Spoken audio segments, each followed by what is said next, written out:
Hi guys, welcome to my channel. ఇవాళ chicken gravy ఎలా చేయాలని చూపించిపోతున్నాం. చికెన్ అనేది మ్యాగ్నేట్ చేసి పెట్టాను. ఇలా పసుపు ఉప్పు కారం వేసి 1 అవర్ వరకు మ్యాగ్నేట్ చేసా.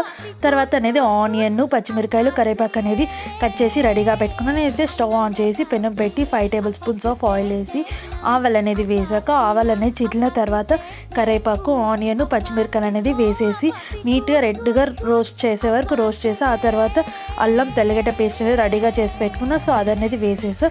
సో అది కొంచెం ఆయిల్ బయటకు వచ్చే వరకు బాగా వేయించాను. సో వేగిన తర్వాత నేనైతే చికెన్ మ్యాగ్నేట్ చేసుకున్నాను కదా, ఆ చికెన్ అనేది వేసేసి అది బాగా ఒక 5 మినిట్స్ వరకు ఆ ప్లేట్ మూసిపెట్టి బాగా ఉడికిన తర్వాత వాటర్ అనేది అయ్యాక ఆ తర్వాత మళ్ళీ నేను 1 గ్లాస్ ఆఫ్ వాటర్ అనేది వేసాను. సో ఆ 1 గ్లాస్ ఆఫ్ వాటర్ వేసిన తర్వాత అది బాగా ఉడికిన తర్వాత నా సీక్రెట్ రెసిపీ పౌడర్ అనేది వేసేసి ఫైనల్గా కొత్తిమీర వేసేసి నా చికెన్ గ్రేవీ అనేది కంప్లీట్ అయిపోయింది.